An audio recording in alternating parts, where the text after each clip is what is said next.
Okay, welcome to Social Distillation, the submarine still of the internet, where we attempt to drop the bead and pour white lightning straight onto your brain. And today is going to be a potpourri of ranting, because my brain isn't in a good place to talk about Wheel of Time. Well, I've got great news to start everybody off with, since we're going to be ranting. Wonderful news. Spoiler alert. It is 8 days into September, and AOC is still alive. It's great news because, according to her interview with GQ magazine, I can't even tell you if I'm going to be alive in September, as she cries.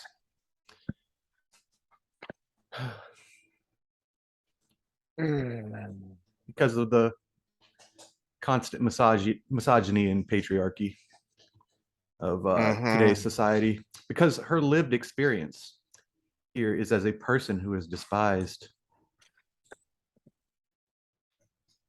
Her lived experience is as a college grad student, a bartender who got a sugar daddy to fund her against someone who was so arrogant he literally did not campaign in the primary. And she managed to win, and now she's a media darling. She's getting freaking GQ, Vanity Fair. I think she was on the cover of Cosmo. She's been on she's had all these puff pieces from various magazines and been on the covers, despite the fact that she has passed zero legislation with her name on it. The only thing she's ever really done is the Green New Deal, which was a joke. It was so poorly written. It was like a school project that, the teacher wouldn't even grade and would say, no, go back and do this again. Well, it's like the North Carolina, when they got busted for basically giving their football players A's for no work. One of the examples they brought forward was a term paper by this junior level, I think he was a linebacker, and it was a report on Rosa Parks. Rosa Parks was cool. she wouldn't sit in the back of the bus. She wanted to sit in the front of the bus.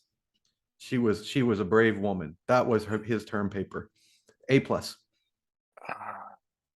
Junior level college, by the way. Yeah. I don't remember hearing that story, so that's painful. I mean, it happens in most colleges, I'm sure, but that was they just got busted for it, and because people brought forward stuff like that. I think a teacher leaked some of it because it might have been that paper, and it was in the way of, I am forced to give these grades to these players. I forgot about AOC's nonsense. Well, I was listening to Tim Pool before we started as I was working out, and he's good for a little bit of political laugh, and he brought that one up. So give him the credit for putting that in my mind. But but then he went on the list of Hollywood making the same statements in different ways. I don't even know if I'm going to be alive, and then Kathy Griffin calling, saying, if you don't vote Democrat, be prepared for a civil war, where the news is saying, she's saying Republicans will start a civil war. I'm like, I'm with Poole on this one. The only way you can actually take that in context is that, because if the Republicans, you vote Republican, then they win. There's no need for a civil war. Yeah. So there's no other way to take that. She's the one that held the head of Trump up after he won. Take her at her word. Don't try to say she's talking in code. Take it at face value. If you vote Democrats out, there is a section of the country that wants civil war. And us lead propagandists of the country are going to try to make that happen. This actually reminds me of something I meant to talk about, and I got there in a very weird way in my brain. So that reminds me, what you were just talking about reminds me of further nonsense of Jennifer Lawrence saying that she has to talk to her therapist because she has nightmares about Tucker Carlson. All right. Now, which reminded me of her leaked photos. And I can't remember who I heard say this, but I said, huh, this was a podcast a while ago. And this person was asked the question of something to the effect of, what conspiracy theory that you have zero evidence for are you most sure is true? And the answer was that as it was coined at the time, the nickname of the fappening, because these cloud accounts were hacked and all of these celebrity nudes were leaked onto the internet. And this guy's conspiracy theory was it was Harvey Weinstein's account, Mm. or he was in some way connected to it, and that's where all these photos came from, was from Harvey Weinstein. And here's what here's how that Well, reminded me except the of something Kate I wanted to talk Upton about. ones were her and Verlander together. Oh, I didn't even know she was part of it. I don't know if it was the same big leak Mm. thing, but she was part of a leak thing. I I thought it didn't was remember if that something to was part do of the with. same. I think the truth of it was Apple had a breach, Okay. and these I didn't know people if it was ever basically discovered. sorted through all of everybody's stuff and had an algorithm for sorting out Mm. celebrities. And of course, Okay. everybody uses an Apple phone. Because I remember from the reporting, I remembered it all being actresses. So that's why I thought, that could be true. That would not surprise me. But here's what that made me think of. Um, so when was it? How long ago was it that the Ray Rice thing happened? However long ago that was, 10 years, Yeah, somewhere 18 around years. there. So uh I was still listening to Rush at the time, and he kept saying something that I thought was hilarious, and it annoyed me that I never heard anyone else pick it up. But he made the point of, after that happened, the NFL started sponsoring all of these domestic abuse promos. Mm-hmm. And Rush's point was, why are you airing that on the games instead of showing it in your own locker rooms? You guys are the ones beating the women, and now you're pointing the finger at us and saying, war on women. Oh, we have to do better and show us promos. We're not the one beating our women. It's you people. So where all this is going is the modern crap of the strong female character. That push all came from Harvey Weinstein and Me Too. So Hollywood has been insanely pushing women to the front of movies and pro-feminist messages and strong female characters because America hates women. We weren't the one preying on women and coercing them into sex for the advancement of their career, or the weak beta males who knew what was happening and wasn't doing a damn thing about it. Mm-hmm. Show the promos in your own homes. This isn't on us. It's on you. And you turn around and start blaming us?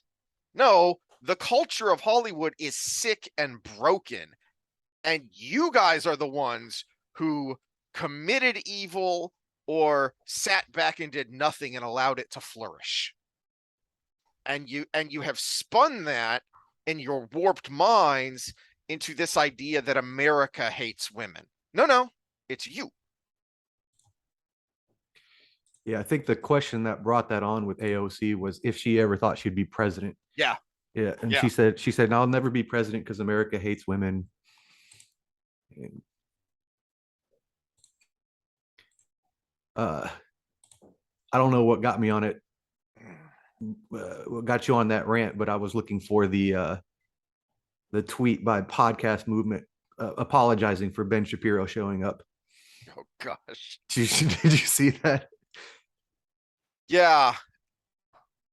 So a 5'0" scrawny little Jewish guy is so threatening that you have to make an apology for just his presence. He didn't do anything. He didn't say anything. He was just there at the Daily Wire's booth, greeting fans and taking pictures with them. And somebody happened to see this and had a meltdown. You're a Nazi.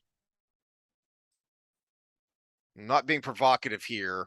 I'm being quite purposeful. The very presence of this Jew is so terrible that they cannot be allowed to be in the presence of us good people. You're a Nazi. It's difficult because it makes it hard to take these things seriously because it's so ridiculous. Mm-hmm. I was one of the many that kind of came across that the first day it happened and was like, oh, it's satire.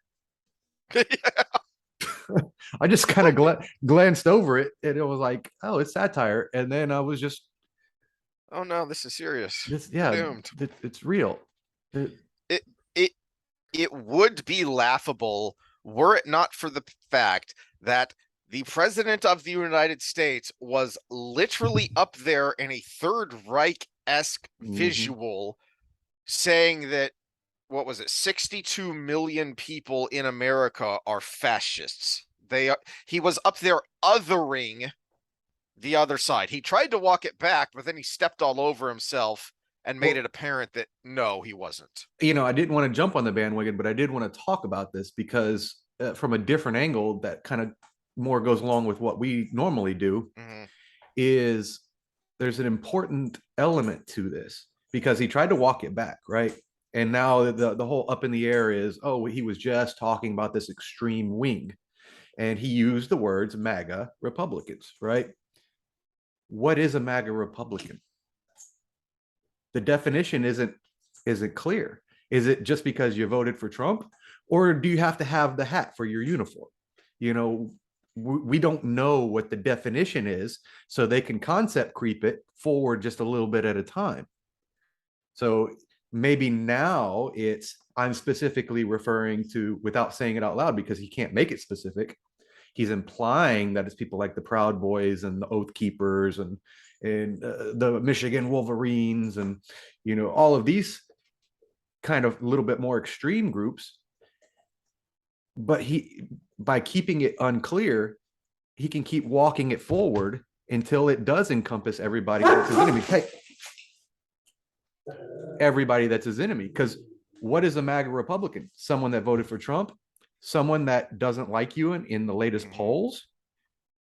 That's 98% of Republicans, and the 2% is probably measurement error. But independents, that's 60 some odd percent of independents. That's 15% of your own party. Of course, that 15% are probably the extremists that want you to do more, but who is a MAGA Republican? Is it everybody who's going to vote against you in 2024? Is it everybody who elects a Republican into the House as they're about to take over? Though not as big as it was looking like it's going to be, because as I kept warning you, Republicans, you overplayed your hand with this abortion thing. There's a lot. I listened to the circles of the independents and the disaffected liberals. There's a lot of them that are going, oh, yeah, we were kind of afraid of that, and it looks like they're going to do that. They're still in limbo, though, guys. You have a couple months to say, no, we're about reasonable abortion laws, not abolishing it. Are you looking for something? All right. Oh, did I make it to where you can share? All right, let's see if there's sound here, because sharing with sound is always problematic. Tell me how well this comes through. Oh, yeah. Okay, here we go. You tweeted Trump stole an election. You tweeted Brian Kemp stole an election. If denying election results is extreme now, why was So let's be really clear. That comparison that you made is just ridiculous. I have been. All right. So I was looking for a better video than this, but the Fox News website has long been hot garbage because they want to use their own proprietary thing so that you have to go there, and their player is crap. Anyway, so I was looking for the setup, and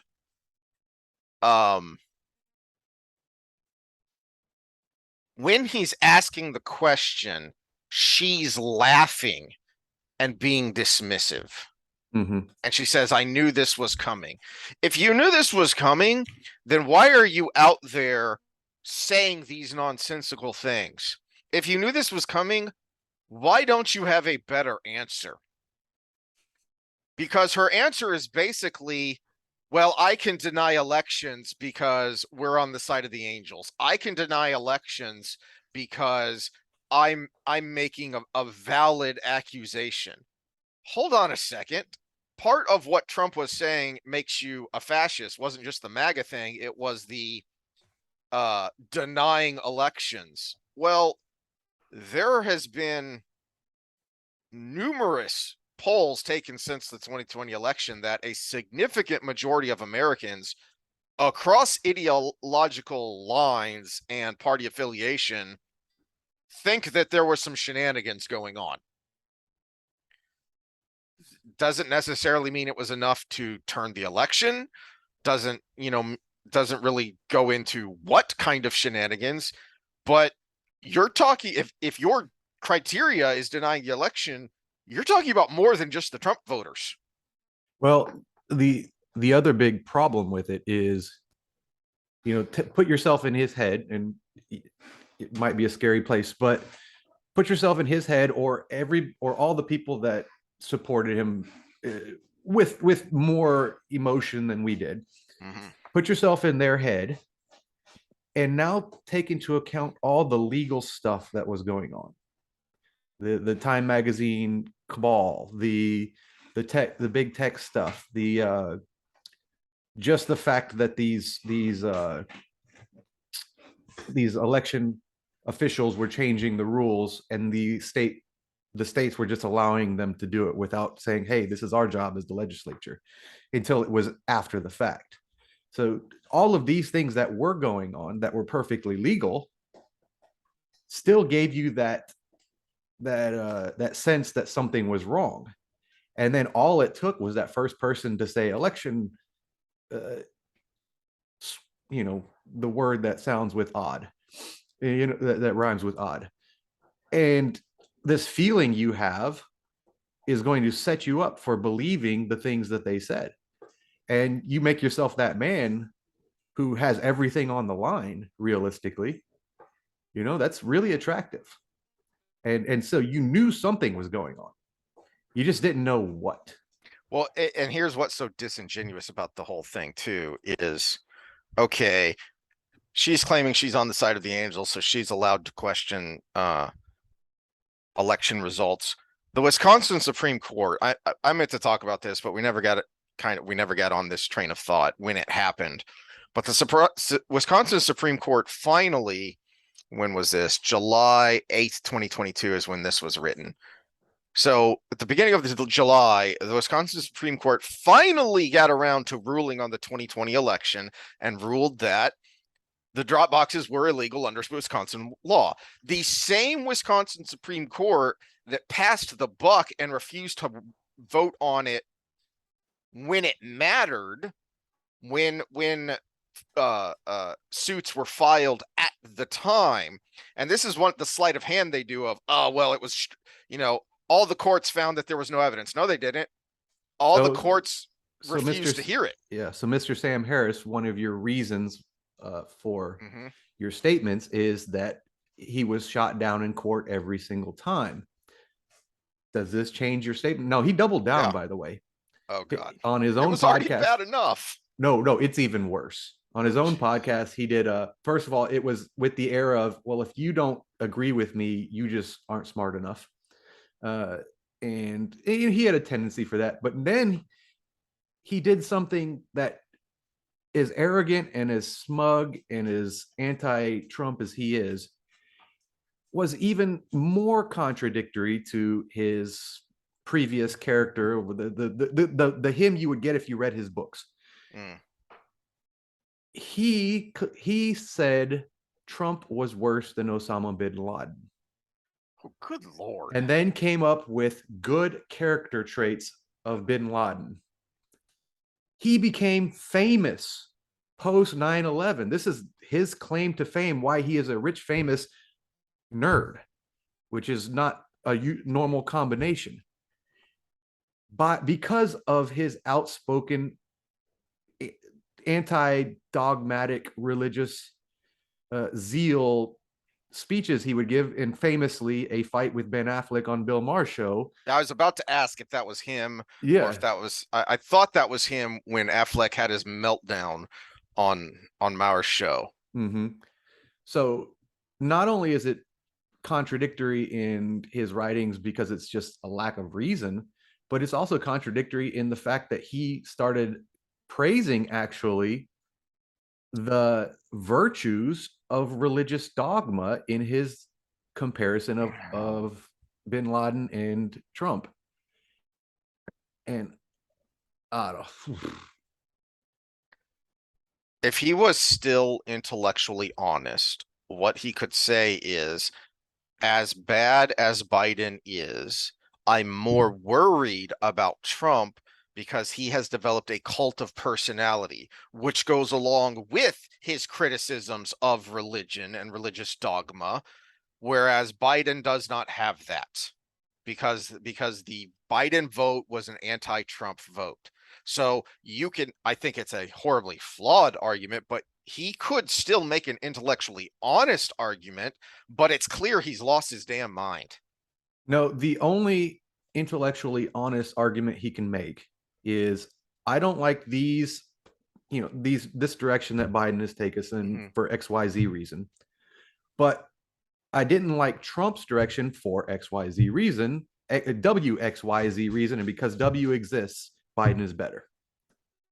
But to say Trump's incompetence and corruption is worse than anything you could have found in the laptop, including dead babies in the basement, is just ignorant. It's these intellectuals are so afraid of losing that status because they would slide to the right for a second because something is bad on the left, that they become the least intellectual person you would ever talk to. He was a babbling baby. I wanted to go back to what started all this in the first place, because that actually does tie into the reality versus the Trump derangement syndrome. I want to quote Gad Saad on that to end my thought on that. In his book Parasitic Mind, his quote that he says all the time on his podcast as well, or interviews, is, it takes intellectuals to come up with something so stupid. And that actually is backed by the science, because smart people are better at justifying stupidness and their own dogmas. Yeah, because there's a certain degree of arrogance and narcissism there if you are higher IQ than the people around you and you know it.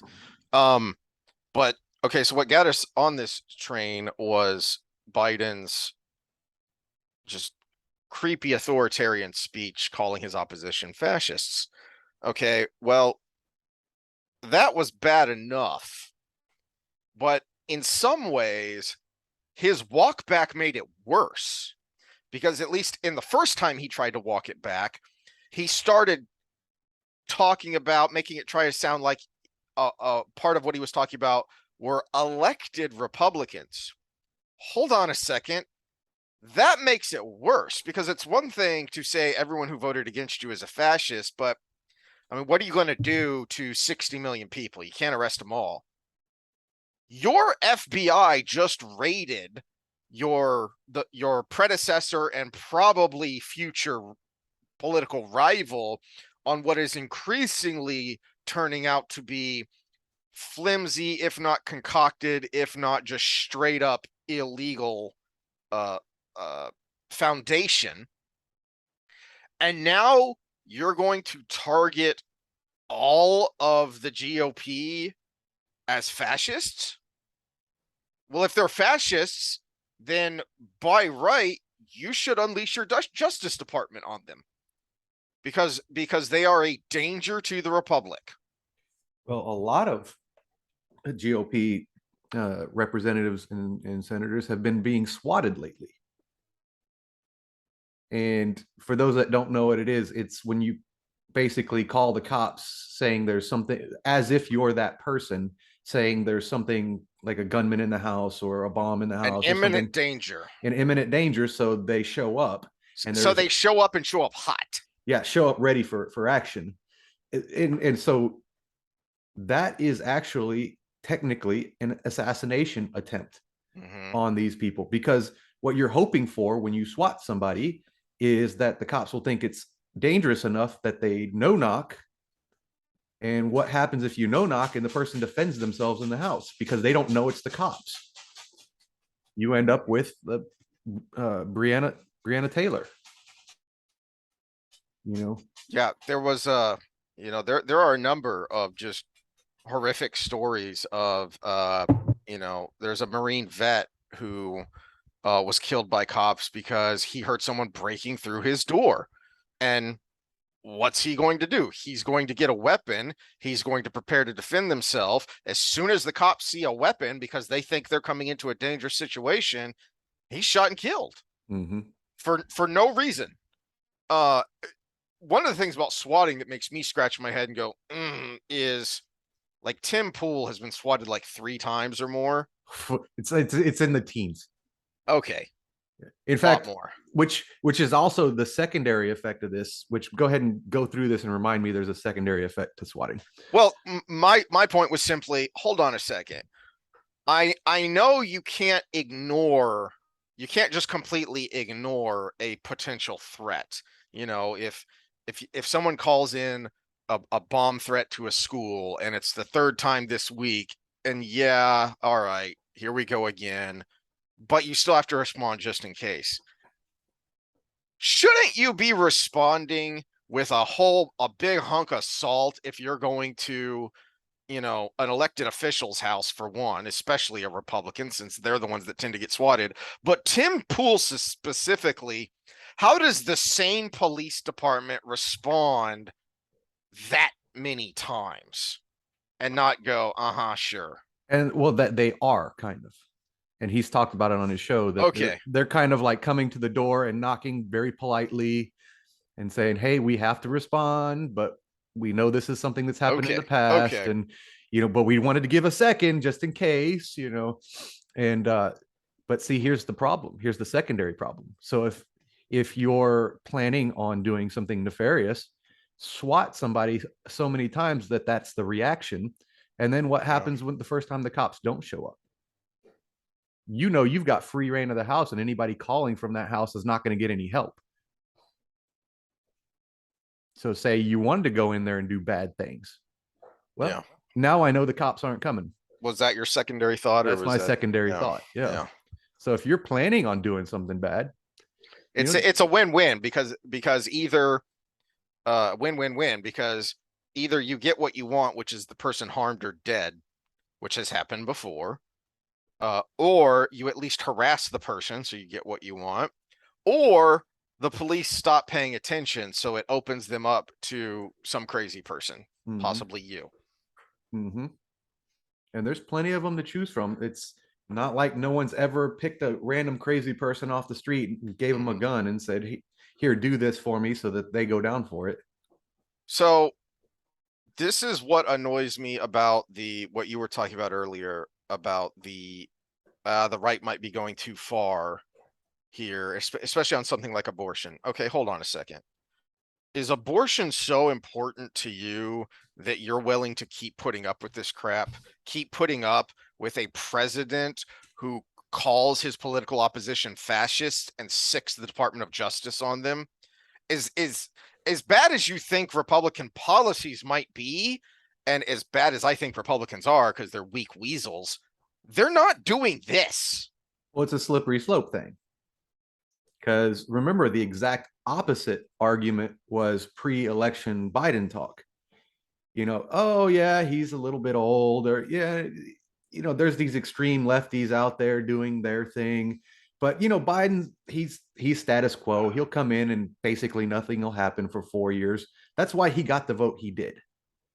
Because everybody thought nothing would happen for 4 years, Okay, basically. but the difference is there was precedence for what's going on now. Now it's been cranked up to 11, but there was precedence for it. The people that are like, oh my gosh, okay, so we gave the Republicans a little bit of support and they grabbed it and ran with it. It's not specifically abortion. It's what else are they going to do that with? Right. What else are they going to do? When have they ever done something this tyrannical?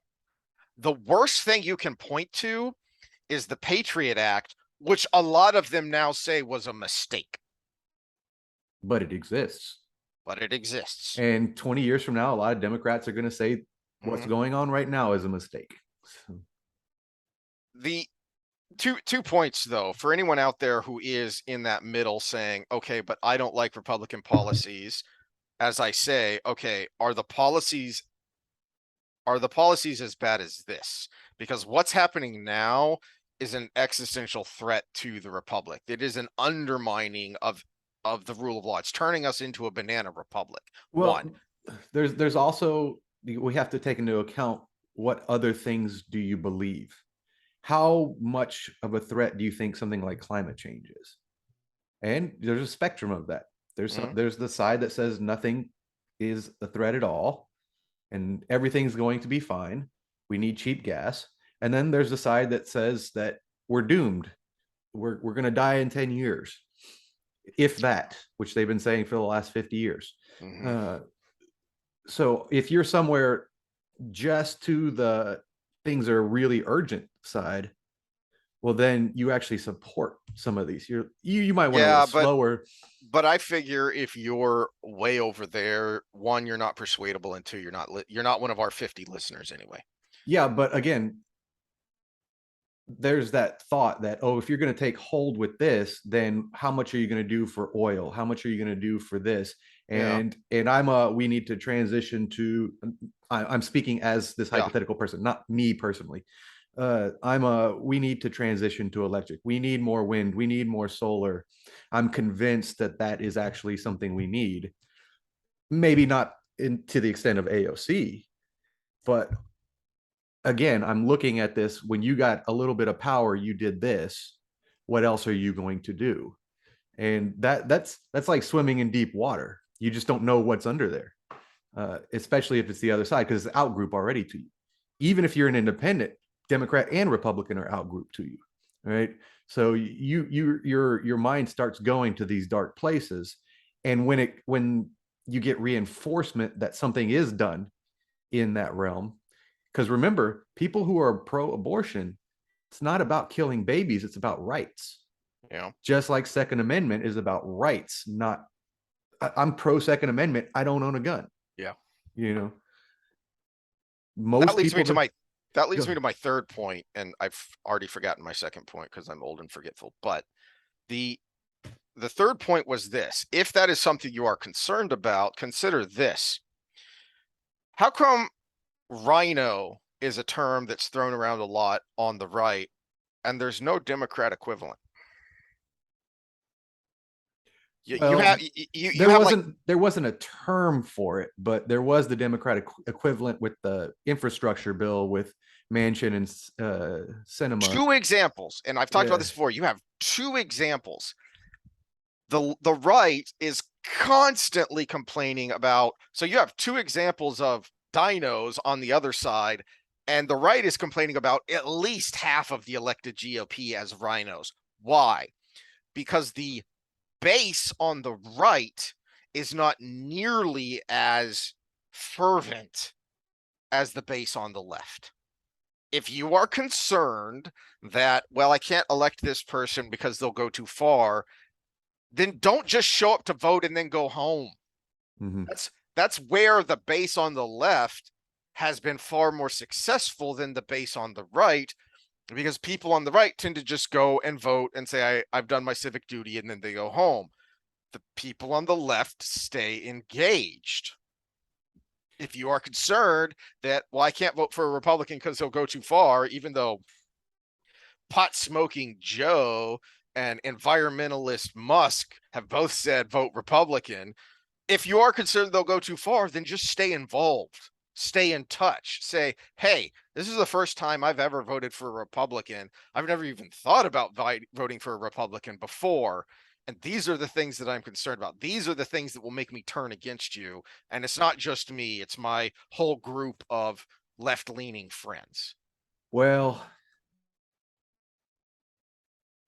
two things. First, I think you will see a little bit of a cyclical wave in politics if there is a red wave, because I think you will see. I would love to see what now the Democratic Party does do a better job of coming out as a uniform voice, but I would love to be in a Democrat representative only meeting with the Pelosi's and the old school, old guard and the squad in the same meeting. I bet you the fights are pretty intense. In fact, I want to kind of dive into more of the squad's interviews and stuff to see if they actually identify the dino and have a word for it, because I bet you they do. Because remember, I said those that the Democrats that were unhappy with Biden are probably the ones that don't think he's doing enough, that don't think he's pushing enough of the environmental agenda. How much? Well, no, but go back to your GQ article with our brilliant voice of a generation, AOC, and one of the number of idiotic things she says in that article is that the Inflation Reduction Act is a lot of the Green New Deal, but now it's getting support because a man is pushing it and promoting it, but it couldn't when I was sponsoring it because I'm a brown woman. Probably because it's packaged a lot better, but that, well, I guess I just used a masculine term with package, you know. Oh. It's done in a way that appeals to the right a little bit more. Green New Deal doesn't appeal to anybody that drives a gas vehicle. It doesn't appeal to the right, though. It didn't get a single Republican vote. No, but it's packaged to appeal to the right more. They probably thought it would get a little bit more support. They probably thought they would get, Romney and a few others, yeah. Or at least the propaganda is better, because you could say, look at this reasonable thing we wanted to do, and every Republican voted against it. Well, I think we're getting off track. And who doesn't want inflation reduction? So if I'm just watching the news and I say, oh, all the Republicans voted against inflation reduction, that's a little bait and switch. We caused inflation, but we're going to make a bill called inflation reduction, and then all the people on the other side that wouldn't have caused the inflation voted against it. Yeah. I mean, that's your typical abuse. I think we're getting sidetracked here, though, because part of my How do you get sidetracked on potpourri, though? Exactly. but what Biden's speech shows is that we're not talking about policy anymore. This is authoritarian versus Republican, small r Republican. Authority versus liberty. Let's do that. This is authoritarian versus liberty, because whatever the policies, what the left and the radical left is now in control of the Democratic Party, however big, however many of them there are within the apparatus, they're the ones in control. They're the ones pushing, and their base is the ones that are the most vocal. The most lunatic are the ones that are the most vocal. So again, whatever you think about the policies, it's somewhat irrelevant right now, because that's not what we're fighting. What we're fighting is authoritarianism, or just the most basic of liberty. Oh, and they're about to take a big step to taking control. They've set it up with this Inflation Reduction Act. Billions of dollars were spent on one thing: IRS agents with guns. Yeah. If you're one of the MAGA extremists, I bet you're getting audited, buddy. And they don't give IRS agents guns unless they expect at least some of them to use them. The Department of Education has a tactical team, has a SWAT team. Why? Best not be late on those student loans, Sonny. Mm-hmm. That's why. Yeah, the only loan that you can't, go bankrupt over. But You can never get out from under it. Yep, yep, yeah. yep. All right. Well, the racist dog needs to go out, so we need to pause for a second. All right. So back and let's go ahead and shift topics to our next scent of potpourri. Okay. So something else I meant to talk about a little while ago and other crap kept coming up is when YouTube changed its guidelines when talking about COVID, and the CDC also changed its guidelines at the same time about what you can talk about and what not. And the CDC, what was it? Well, the fact that your statement there, the fact that you just said the CDC changed its guidelines on what you can talk about. That was a little bit of slip of the tongue, but it was true.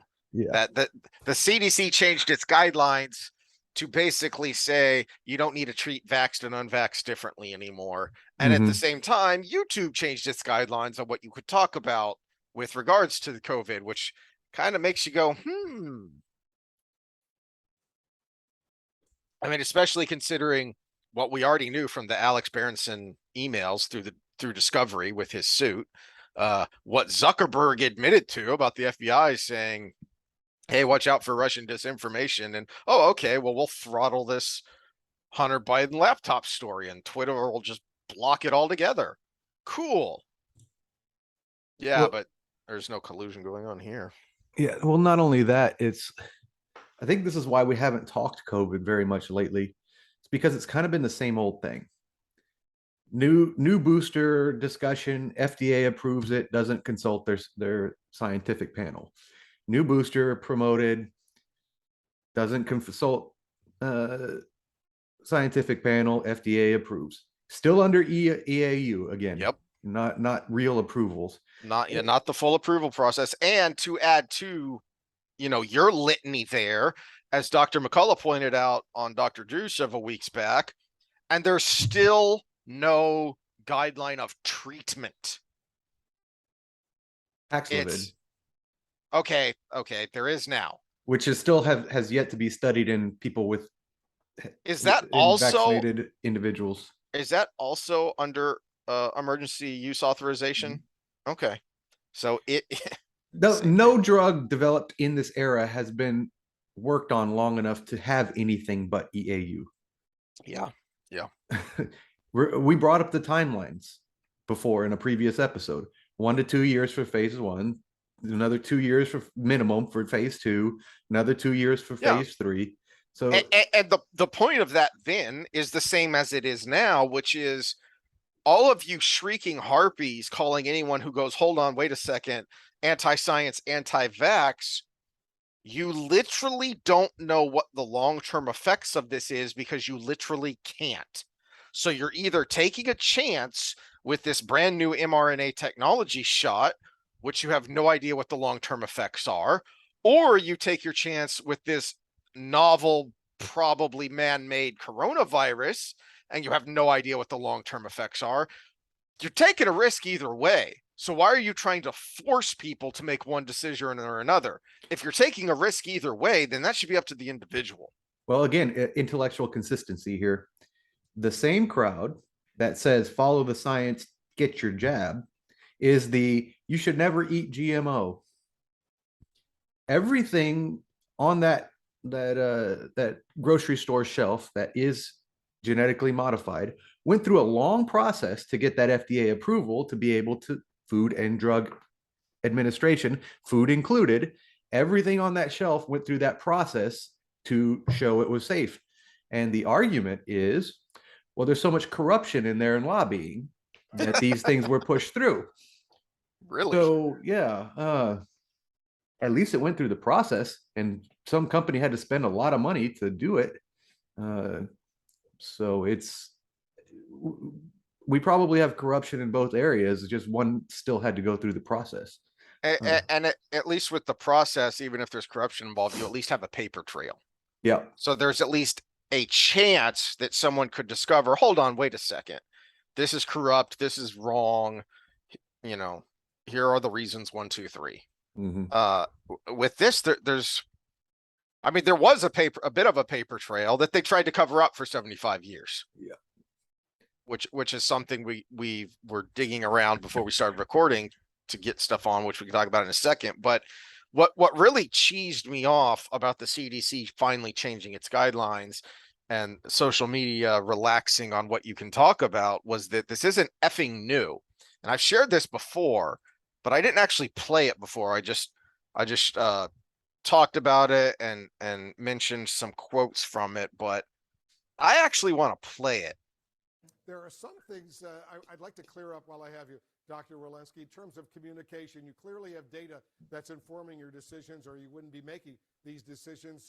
But a lot of experts are asking, why aren't you sharing that data right away, or at least releasing it more quickly? Last Tuesday, we made the decision to advise masking America among those who are fully vaccinated, and that was decisions based on data that we had seen just several days before and corroborated even within hours or a couple of days before. We made those recommendations based on data we had. The data were released on Friday, just 3 days later. And if we had waited to release the data, we would have had, people who would unknowingly potentially bring virus to their loved ones, to their immunosuppressed loved ones. We felt it a moral imperative to inform the American public as soon as we knew and publish the data as soon as we could within 3 days of our guidance. All right. So first pause here. She didn't really answer the question because the question was about the data. And we've pointed that out before when we talked about COVID, is how annoying it is becoming trying to find data. You can find raw numbers, but okay, so what? Those are the raw numbers. To get answers, again, as we talked about before, you need to control as many variables as possible. So you want to stratify that data. You want to try and look at specifics. You want to say, okay, well, what about this cohort? What about that cohort? What does it mean for these people? And she never really answered that. And it's not just the US has always been somewhat obtuse with its data from the beginning. And Great Britain and Israel were two of the best. And as things started to look bad policy-wise, even they started to get crappy with their data. Yeah, it goes even further than that. They some data was publicly available, but then how they calculated their mathematical models with the way the data is available to the public, it was impossible to reproduce what they did. Yes. Because I don't know if people remember when we did the age-adjusted episode, and I got the census data to get the population stratified by age, and they did it. Is that one you have to go to Rumble for? No. Okay. No. This one stayed up. This was a couple episodes before the one where I showed the, because remember this one we just said the age-adjusted numbers bunk. It didn't have anything to do with adverse events of the shot. Mm-hmm. It was just, hey, this is how they're manipulating the political end of this, which was that was just the infection and fatality numbers. Yeah, and it was the COVID disproportionately affects minorities because they used a certain calculation. But not only did they use a dishonest calculation, but they did it with apparently a data set that wasn't available to the public, because we had age stratified for census, and then CDC had age stratified for deaths, but the age groupings didn't match. So it was like don't quote me on this, but I'm just going to give an example. 5 to 15-year-olds, this many deaths with the CDC, whereas the census was like 4 to 12-year-olds, this many people, 13 to 16-year-olds. And so it's like, well, how many 5 to 15-year-olds are there? Because I got this in between data set. How many of these are under 12 and how many of these are, because it's going to be different. And I was like, how did they do it? Which population groupings did they use? And the best I could do was 0 to 5, 5 to 65, and 65 and above were the only ones that matched. and then the numbers didn't come out the same. It was close. All right. But So let's go back here, and she says more nonsense. And I want to point out again, so this is August 6th. This interview took place on August 5th, 2021. so just over a month ago, or a 2021. year ago, just over a year Yep. ago. Yeah. Yep. Yeah, so that's really important to get that information out there. Do you think the CDC and others, for example, got the messaging wrong when it comes to breakthrough cases, people who are fully vaccinated but get COVID? Experts have repeatedly insisted that breakthrough cases are rare, almost dismissing fears, but wouldn't Based it have on been what better data? to give a more nuanced explanation about what to expect? I think we all have to recognize that with 164 million people who are vaccinated, we should expect tens of thousands, perhaps, of breakthrough infections. But the most important thing is not the number of the breakthrough infections, but what happens here. Those breakthrough infections have mild illness. They are staying out of the hospital. They are not dying. And I think that that's the most important thing to understand. We have Based on what data?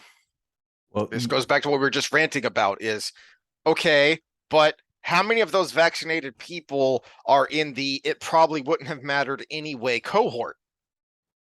well, not only that, they were tracking breakthroughs in hospital, but we can't actually know the number of breakthroughs versus breakthroughs in hospital because we didn't track the breakthroughs that weren't in hospital. Well, I can't remember all the details, but I remember someone talking about having to do some mental gymnastics with the data because they weren't always asking for vaccination status anyway. So that wasn't always tied to. So I remember Israel was the best one for this because they were very specifically tracking it for that everyone was getting the Pfizer vaccine. And so they were very specifically and pointedly tracking their data. So for a while, at least after the first couple of shots, you could very clearly see the breakthrough cases in Israel because their data was very good. I saw a side by side. Well, let me preface that with this discussion that they're having here with Walensky. This is one thing that Fauci got right, because masks, he got wrong that really masks did a whole lot, especially cloth masks. But what he got right was when he was arguing for masks, he was actually telling the country before this happened, before this interview happened, he was telling the country you could still transmit the disease. Because his explanation about how it can breed in the nasal cavity and still come to a viral load that you can go. So he said it out loud. And, I still don't agree that we should have been masking our children up, but at the same time, he said that we could transmit the disease way before it was allowed to be said on the YouTubes and the Facebooks and the Twitters. But that was the big deal. Transmission was the big deal. If it can transmit the disease, it was not the right answer in the middle of the pandemic.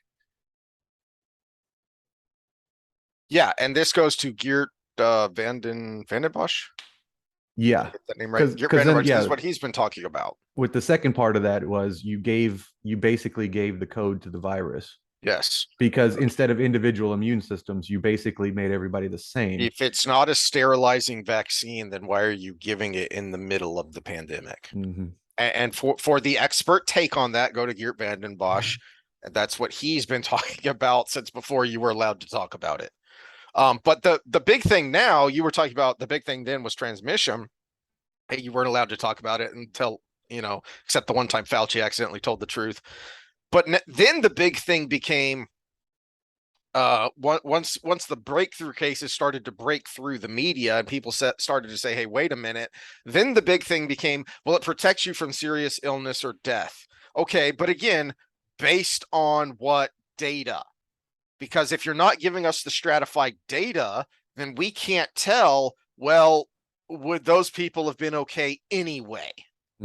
Because if you dig through the data, you can see, okay, hospitalizations and death are almost always old people or one of a handful of comorbidities, obesity especially, previous respiratory problems especially. We already knew that.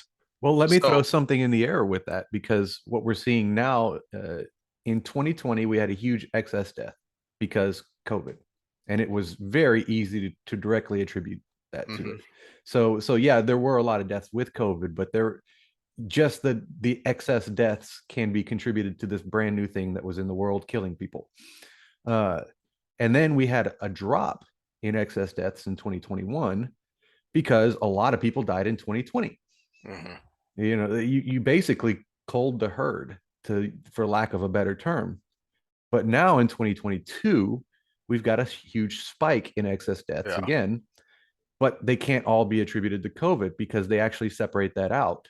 And the curve is above the predicted curve, in excess of what you can attribute to COVID. yeah.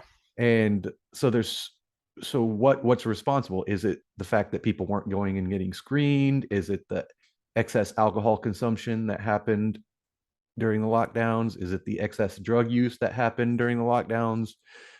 Is it depression rates? Is it loss of income because of job insecurity during that time? The answer is yes. But I would like to put another one forward. Yeah, we lost a lot of elderly people that were within the last year of their life because of this, which is what we saw out of Italy, right? Because what was it, like 80% were basically predicted to die within that year anyways. And hey, a respiratory illness, that's what that does you in. Well, we also protected a lot because of the measures we took. And now they're 2 years from that. So maybe we gave them an extra year of life, and now they're all dying at once. So there's so many things to go into it, but I think that's part of it as well. But without the data, it's hard to make those kind of claims other than just hypothesizing. It's just a hypothesis because you're not giving us the data. All right, let's. My big complaint since episode 1 was you've made a situation where the answer to everything is I don't know. Yeah. Yeah. A massive number of people who are vaccinated, and those breakthrough infections tend to be mild and not severe. But what about all the fully vaccinated people who get the breakthrough infection? Can they pass it on? Could they pass it on to their children?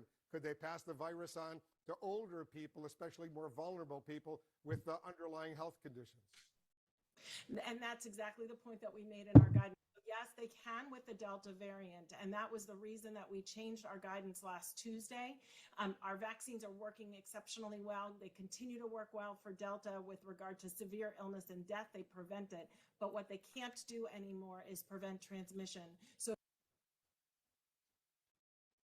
I didn't even pick that up the first time I saw that. So what I was going to rant about is to point out once again, that was August 5th, 2021. It was 3 or 4 weeks after that the Biden administration started talking about forcing mandates through OSHA.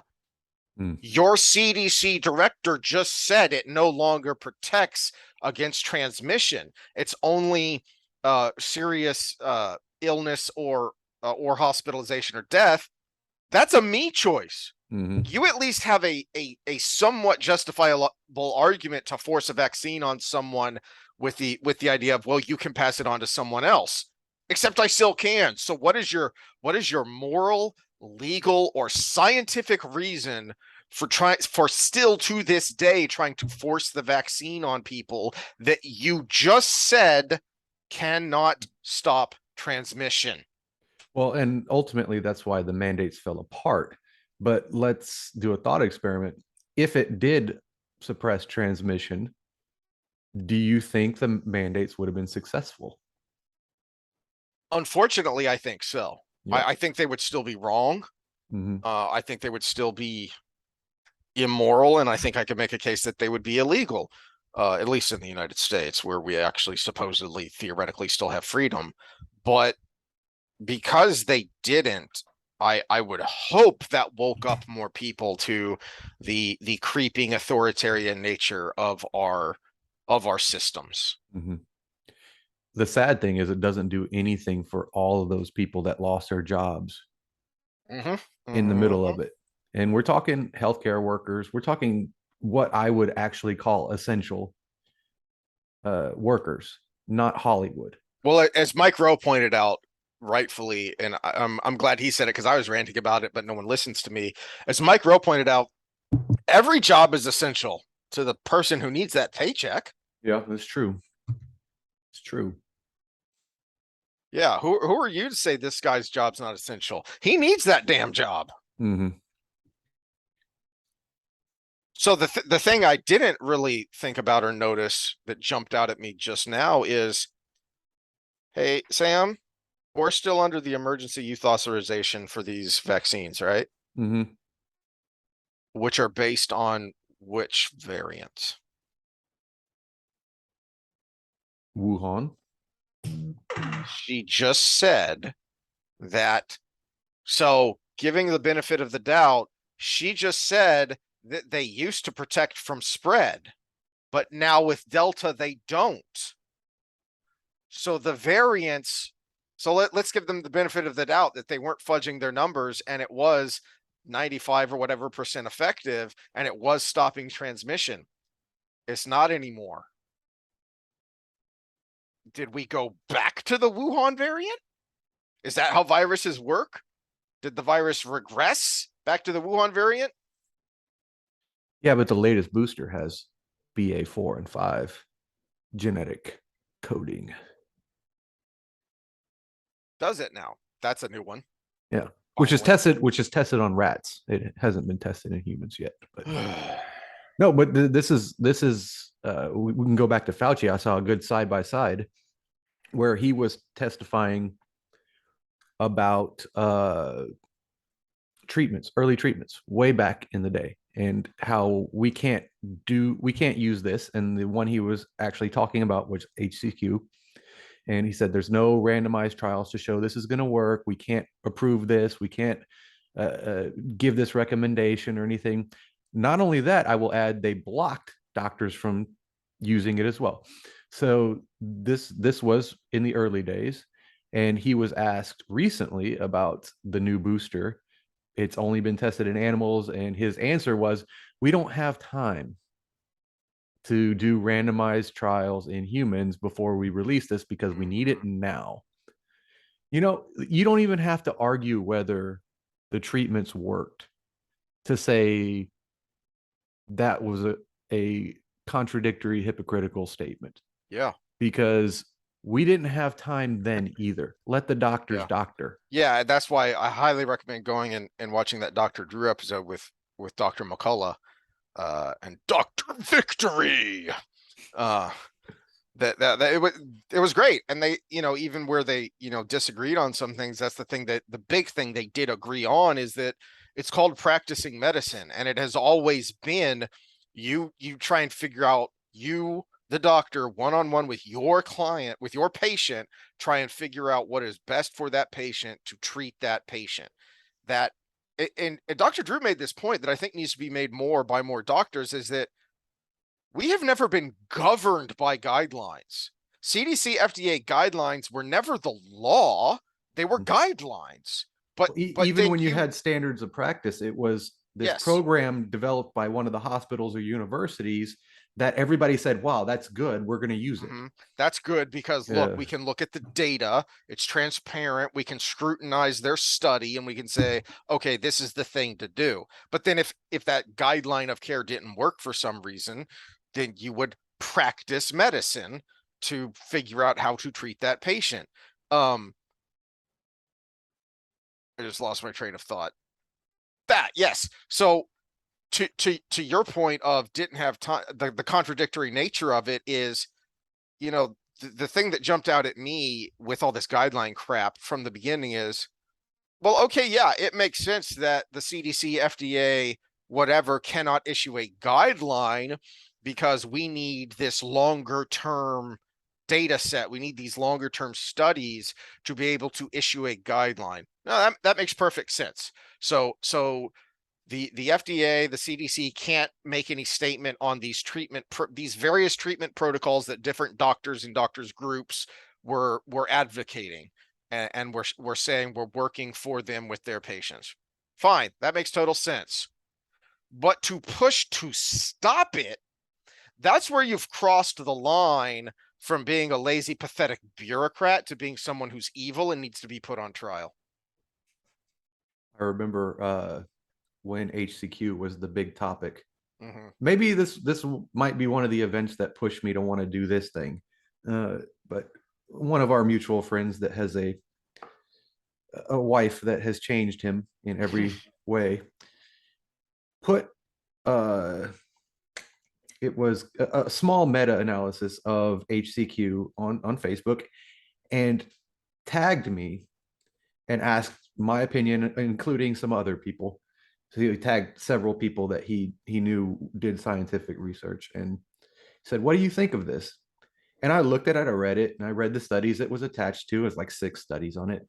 And realistically, it was just like we did with IBM. There were some mixed results, there were some positive results, there were some flawed studies, there were some decent ones, and small sample sizes and everything. And I was just like,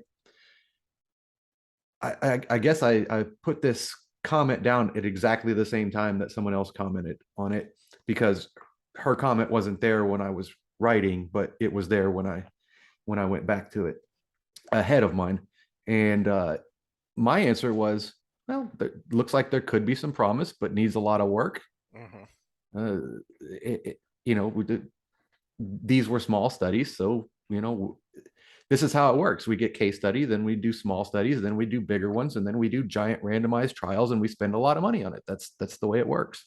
Start small, grows big. It usually starts as an observation, like we saw with a lot of the IVM. It's like, oh, well, in this area that uses this is how it started, by the way, for people. Places that it was used for other things regularly, like for yellow, or was it river fever, river blindness, but river then blindness, yeah. And I showed a number of studies on one way back when we were first talking about IVM of from years past, way before COVID started, of IVM being used to slow viral replication in numerous, one of the hepatitises, I think it was yellow fever, I think, what dengue fever. There were like 4 different viruses where it was not a cure, and none of these papers said it was. They said it showed a promise in slowing viral replication. Mm-hmm. And so what the observation was, in these places that used it, the rates were lower and the death rates were lower. And so they said, well, let's actually look into this. And that's how it started. And same thing with HCQ. Some doctors said, well, this is similar to these other illnesses that we use this combination of drugs for. I believe HCQ has been around for decades, hasn't it? Lupus is what it's used for a lot. Yeah. And so they're like, well, it's having this effect in these things, and this is similar. So let's try this cocktail. And it never was the drug itself. It was always part of a cocktail. Yes. Which is, sometimes how these things work. It's what freaking NyQuil is. NyQuil is a cocktail of drugs because you cannot cure the common cold, but you can treat the multitude of symptoms. Well, and everybody looks at like hydrocodone. Hydrocodone, they're like, oh, opiate. It's an opiate. It's an opiate and acetaminophen, which is why you don't drink alcohol when you're on it. You don't drink. It's not the opiate that gets you when you drink alcohol. It's the fact that your liver is doing double time with the acetaminophen. Yeah. And so with that, the study was up there, and my comment was, it looks like it might have some promise. We need bigger, larger studies. Maybe some prospective cohorts or a couple randomized controlled trials, but it needs money, that's for sure. And I got lit up in that comment section by the person who posted before me, who had all caps, by the way, of how stupid it was. And it was very reminiscent of when WAPO had that diet study, and I jumped on there. And the same wife and her fat dietitian friends all heard it on me, no pun intended, and started calling me a caveman, because apparently they assumed I was advocating for paleo, and I have no idea, other than that I'm a guy and I lift weights. I don't think you even brought it up in the discussion. I never used the word paleo, but at the same time, it was a very ad hominem thread. And that's why I just finally bowed out. I was like, look, look at me, look at you, and who probably knows their diet a little bit better. But it was the same thing. It was that same piling on, and I was just like, oh, it's not even worth it. Yeah. Any study that supports what I already believe is right, and anyone that doesn't is bad science. Well, it is also like the discussion we had with your California, what is the name? Steve on the IVM stuff. I mean, he had a meta-analysis that said it was bad. I had a meta-analysis that said it was good. We were going through it point by point. I looked through his, and most of the studies had a positive result, but the conclusion of the meta was that it was bad. And I'm like, I don't, at this point in the process, I don't care if it's 10% effective.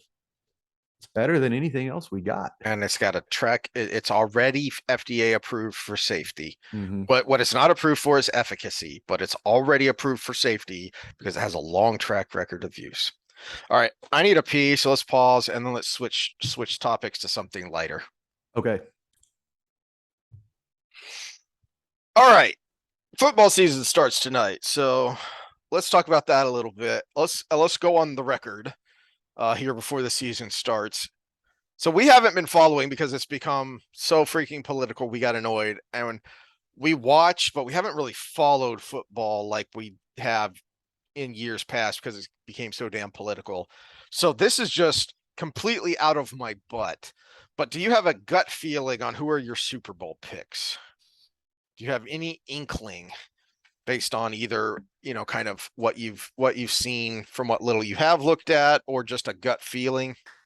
AFC, Buffalo.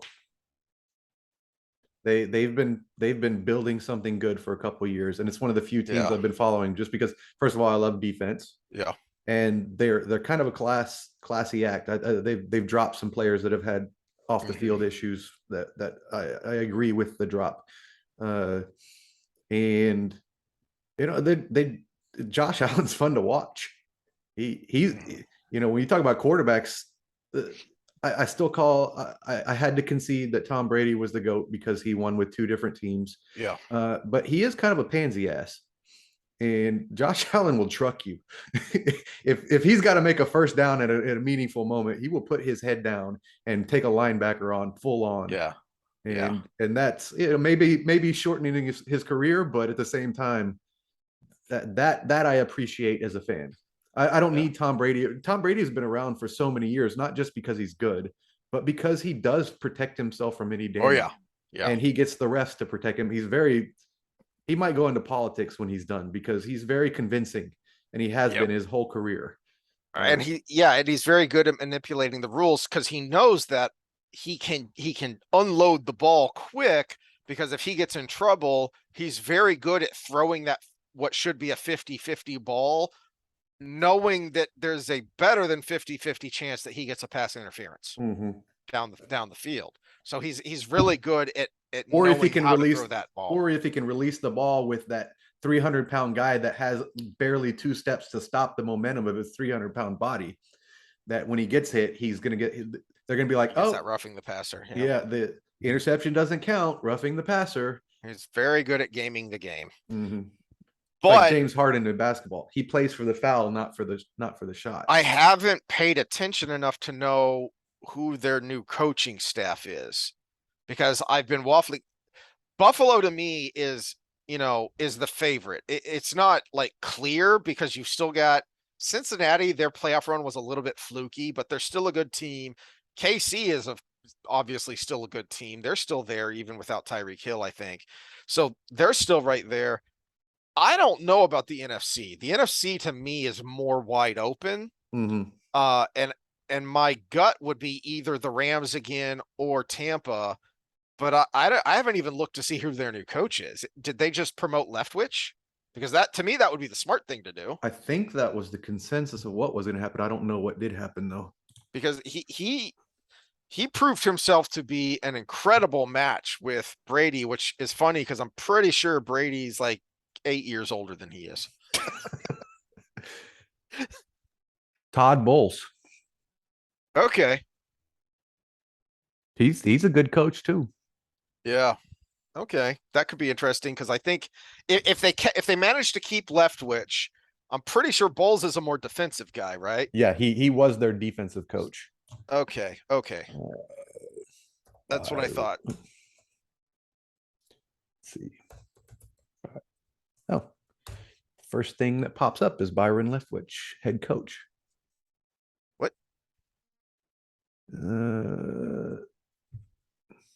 NFL News, former head coach Bruce Arian believes OC Byron Leftwich. This might be old though. April 2022. I don't know, he's just praising him. Tell me what he's doing now. Maybe Wikipedia. According to Wikipedia, he's still the OC for the Bucks. There's a coach. Yep, 2019 to present. So, Okay. well, I mean that's good. I mean he'll make that jump. He's young. Yeah. Yeah, and he's proven himself. Yeah, so. he's young and he's proven himself. But also, I mean, two coaches. One was the OC, one was the DC, and they promoted one. He's older, so that there's that part of it. But also, Bowles has been a head coach before. Yeah. And you look at that, it was like you see a lot of these OCs. It almost seems like it's more with OCs than with DCs, but they go to the head coach position and they're all X's and O's, and they take control of the OC position from there, but they don't really have that quality of kind of general preparedness for the whole team. I think Charlie Weiss is the prime example of that because I would have said Garrett was a prime example of that. Jason Garrett.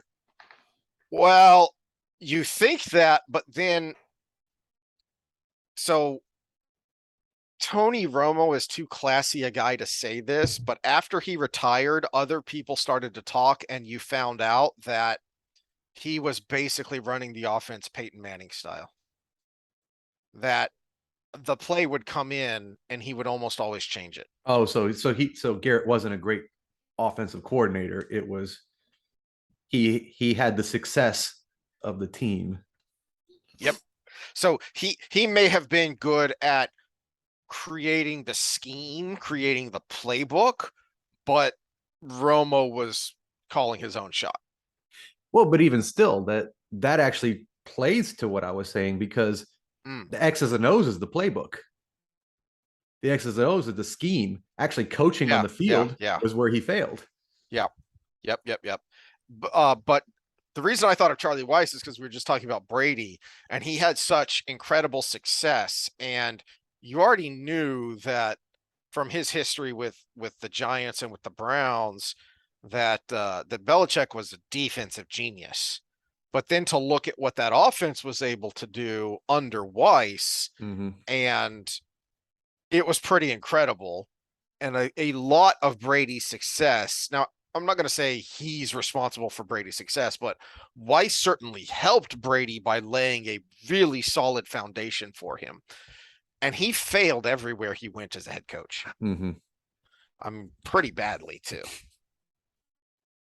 Even at the college level, where you would think that, look at me, I've got a Super Bowl ring, several. He was there for 2 or 3 of theirs, wasn't he, before he left? I think. But Weiss had Super Bowl rings, a pro guy, and you would think going into Notre Dame that he's got this locked up, that, oh yeah, he'll be able to run rings around these college coaches, as well as, be able to recruit really well because he can flash that Super Bowl ring. No, he kind of helped Notre Dame get back up a little bit where it had been down for a long time, but boy, howdy, did it not work. And then I can't remember where else he went. Did he do a stint in Miami? It seems like everyone has coached Miami at one point or another. I don't think so. They're a hot mess. I'm just looking through the teams in the NFC. But that is something to consider. So, something I hadn't thought of before is that even though you create a scheme, you have a defensive playbook, but you're more reactionary on defense. Mm-hmm. So you have to think double, because you have to think, okay, how is the offense going to react to what I'm doing? What is this offensive game plan, and how do I game plan against it without them letting them know I'm going to game plan against it?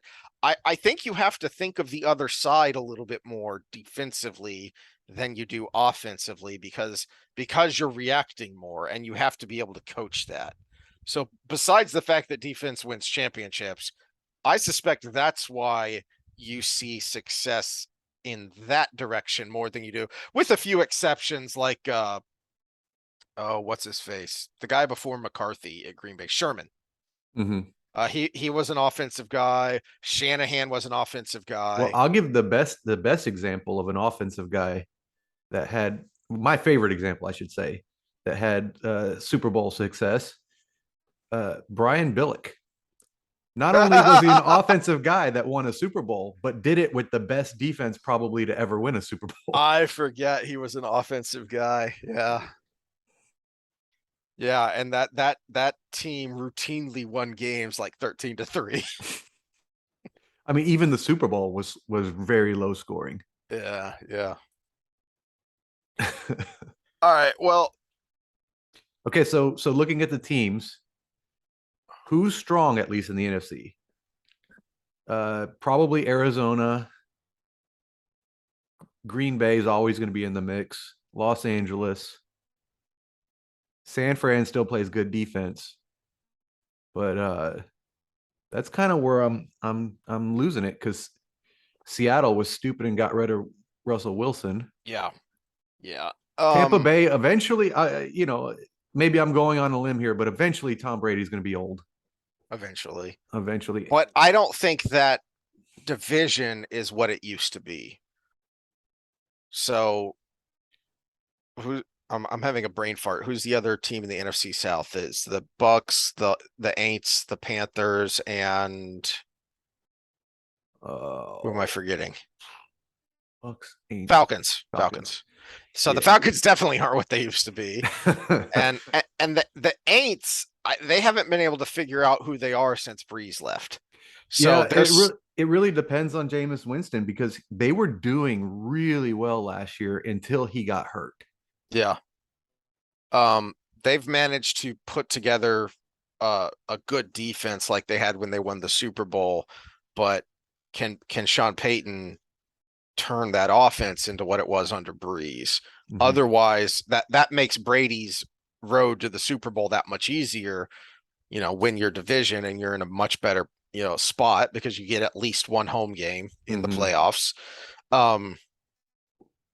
But what I was curious about is bring up whatever site you were using when you were looking at salary cap info, because we talked about that a long time ago, about the percentage of your cap that is on one player, because as a lifelong fan of the Cowgirls, I would like to say that they are in a good position because their division is hot garbage, and they had a surprisingly good, one of the best defenses last year, and I think they improved it, even though they lost a key piece or two.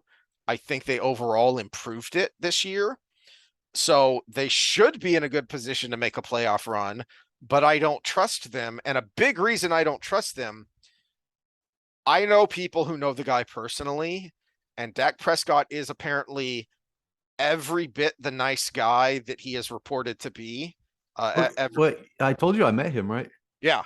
Yeah. And that he was a cool guy, but he was with a posse and they were what you would expect. Yeah. But I know people who literally lived, right down the street from him and knew him, and he is a really great guy. That being said, I think this was the site. Hold on. How much of the cap is his ridiculous salary? 20 million. 19,730,000. Cap percentage. Okay, he's at 8. Zeke, that's an even worse contract because that was just stupid. Yeah, and I hate to say this because this is why they go for those big contracts, but the shelf life of a running back is typically low. Very low. Especially if they have a few of those really good years, because they also probably had a lot of carries and a lot of damage. Yeah. And my concern is you see Zach Martin up there, and I don't even remember what his health status is, but they spent a lot of years building the best, without question, hands down, the best offensive line in the league.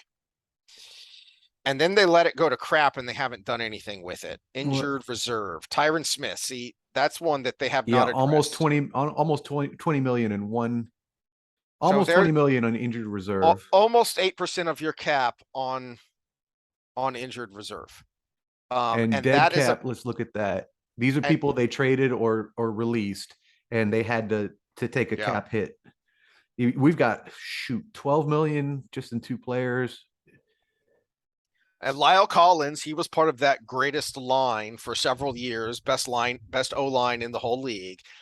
And they didn't really address him, but I can't remember if he was a free agent or they let him go or what. I think he was a free agent. And they didn't want to. No, he couldn't have been a free agent because then they have dead cap. Yeah, you're right. I forget this isn't baseball. Because like Alex Rodriguez, I think, is still being paid by the Texas Rangers because they paid him so much money and they spread it out.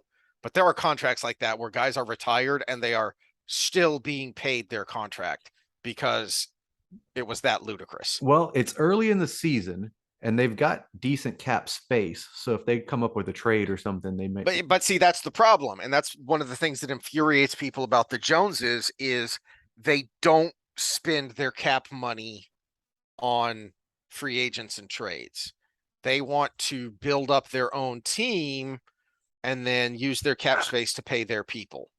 Okay, except you can't do that. You just had your all pro left tackle go out with a hamstring tear, which I guess he should have seen you in the offseason because you could have helped with that. We got 45 million in basically injured and dead cap. Let's look at a team we predicted to do well. Buffalo. And let's compare. Come on, you can do it. Update. I hate these pages with so many ads on them. Yeah. And so part of the problem is there, though, that isn't as high a percentage as I thought it would be with Dak, which makes me worried that that's going to hit like next year and the year after. Because I'm pretty sure his ludicrous contract was a $40 million contract. Okay, so Allen's getting paid a little less than Dak. If they were to trade him or lose him, they would be out almost 100 million in dead cap. So he ain't being traded, fellas. Yeah. Let's see. Injured reserve. Okay, so there's just nothing there. Yeah, 500,000 and dead cap. Take a look. 20. So half the dead and injured cap. Now scroll back to the top though. To me, this is what's most important is so you didn't have one person like Dak taking up an overwhelming amount of the of your cap space. So that's good. Even though you just signed him to a huge contract, there's probably some funny accounting going on there to account for that, but whatever. Okay, so well, let's go ahead and bring up while you're doing that. Go ahead. I'm going to bring up while you're talking a historically bad team. Yeah, so look at that, and the big thing to me is those top 3 people. Not only are they not taking up a ton of cap space, you've got it kind of evened out there. They're all 3 producers. They're all 3 top quality producers at their position and for their team. In the top 4, I've got 2 of them on my fantasy team. Hoyer and Diggs. Yeah, I got Allen. He was my top pick. I know he was my top quarterback pick, and you grabbed him. But I got that cat from San Diego. He produces. Well, that's true. Let's see if that keeps going. If he's like the brain fart.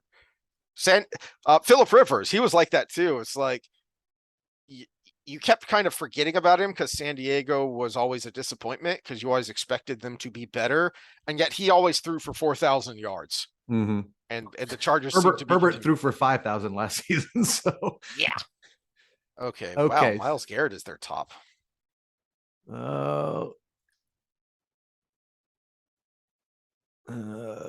Reserve suspended cap. Deshaun Watson suspended.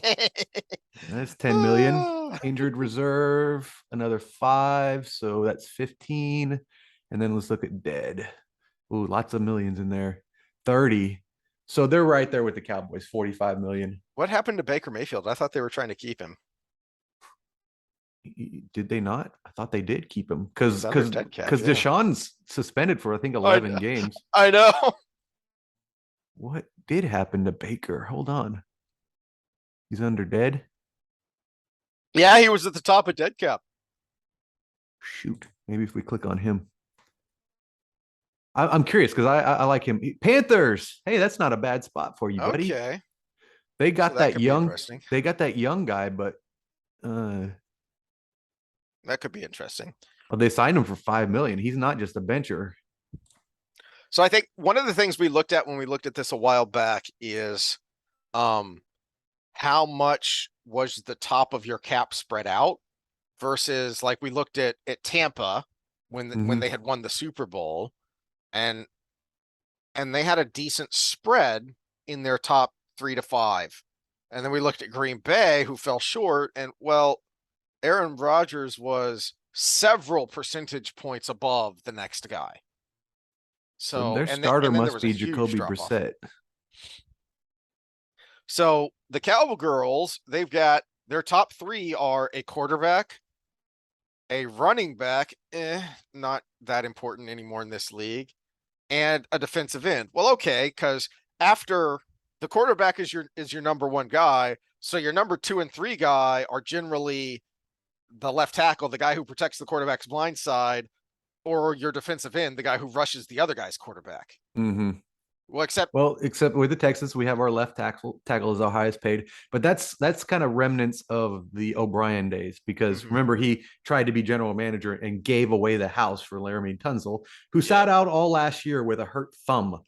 Look at that, 8% over 4% of the next guy. That's just so much money. He got paid tied up in one guy almost $20 million to sit out with a hurt hand, and I'm like, the only reason you need that thumb as an offensive lineman is to hold. So maybe this will just keep you from getting holding penalties. How about that? Put that big club on that. Reggie White used to play with all the time.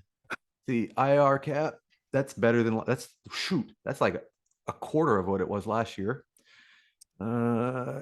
Non-football injury cap. No, that's just illness. Unless it's cancer, please don't have cancer. And dead cap, we got all that dead cap from dropping Watson, but we had to.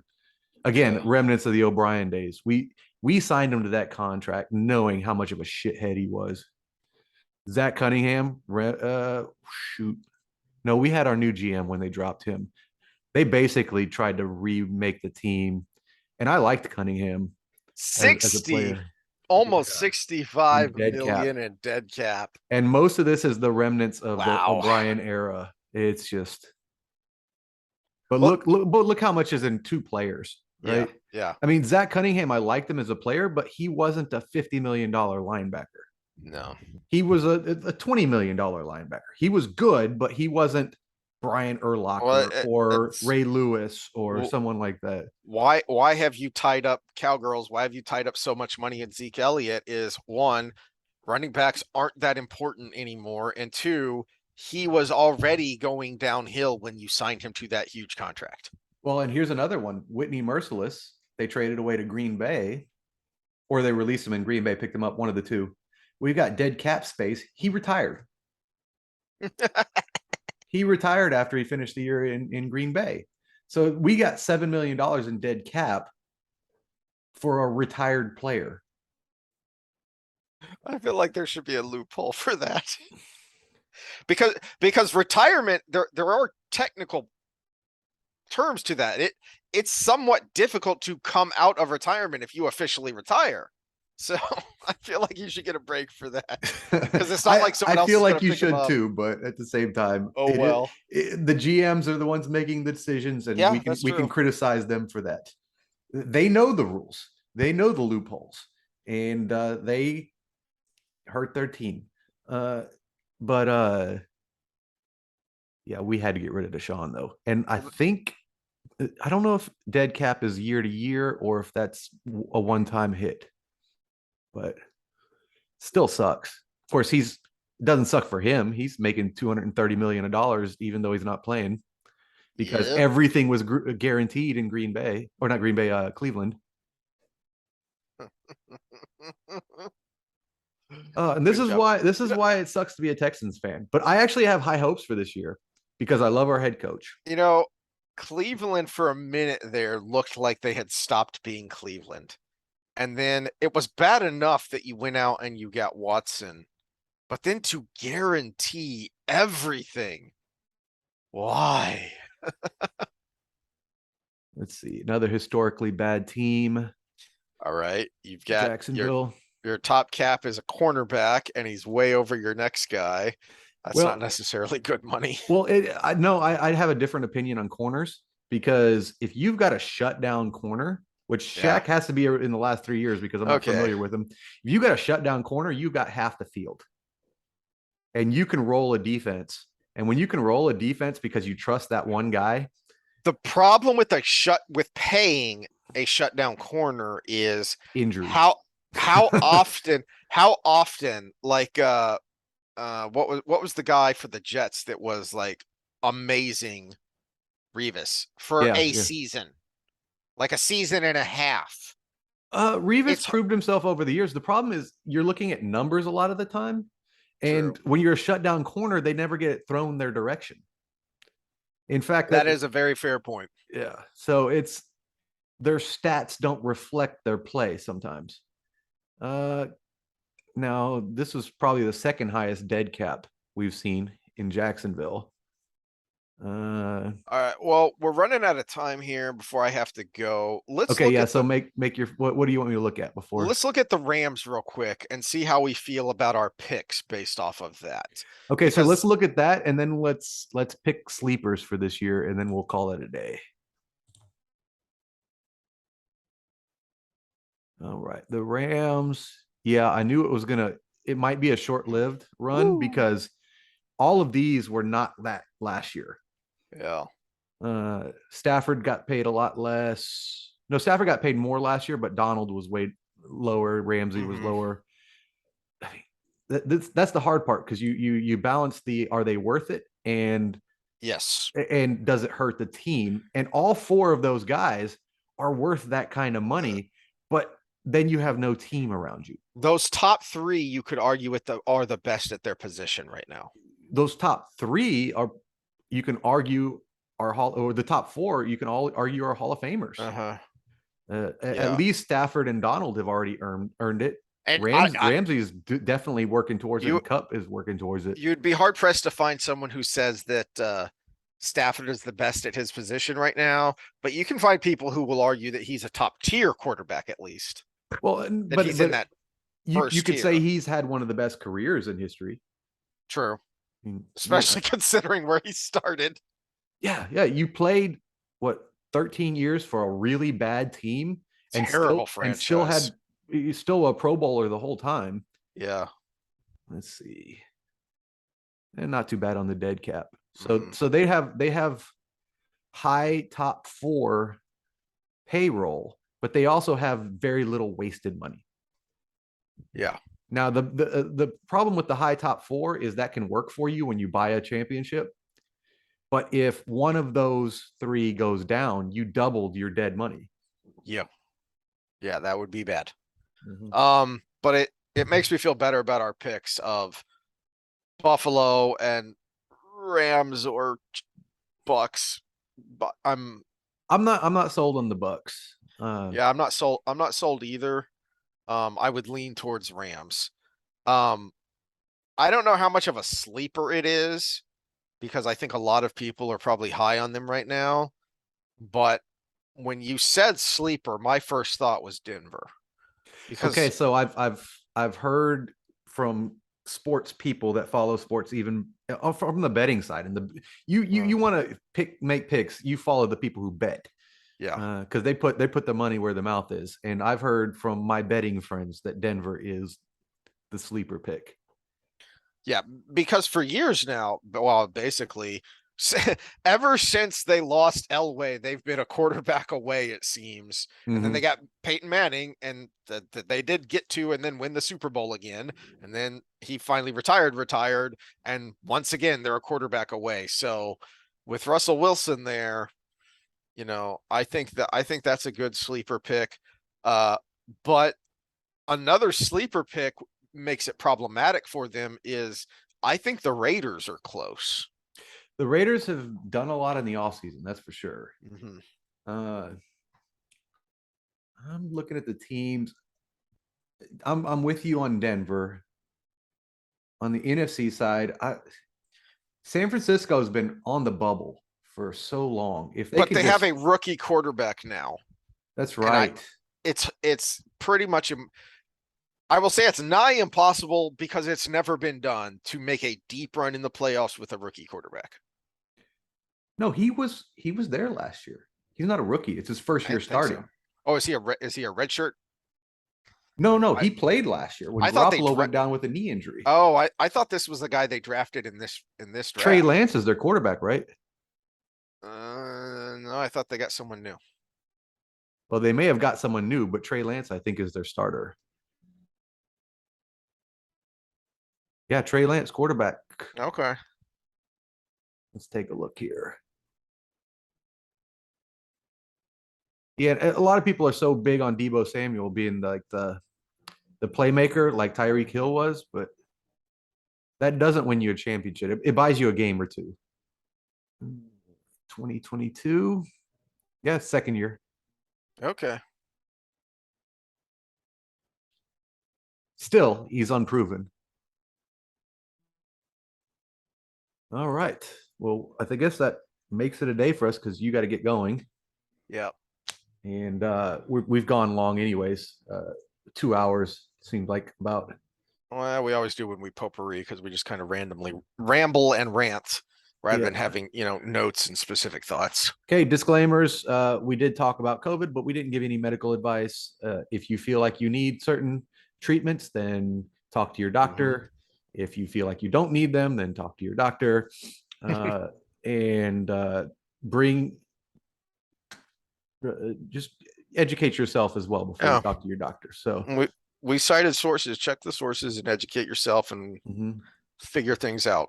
When it comes to AOC, I would like to clarify something. I did put Beautiful Trouble up because I do think she's attractive, but she's also trouble. So I had made comments about dating her in the past. I would date her for one date.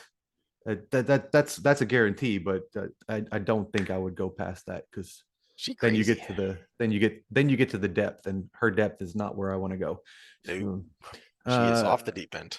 Off the deep end. So if she's going to make the comments about you're just jealous, you want to date me, I wouldn't use the word jealous. I would do it. Yes. I mean, I would have a good party night with you, but when you start talking, beyond just, hey, you look sexy, we probably would disagree on almost everything. Oh yeah, not good. Well, except if she's a good bartender, we could talk about that because she was a bartender. I do bartend on the side a little bit, so that would, maybe I could keep the conversation where I want it to be, and we would have a good time.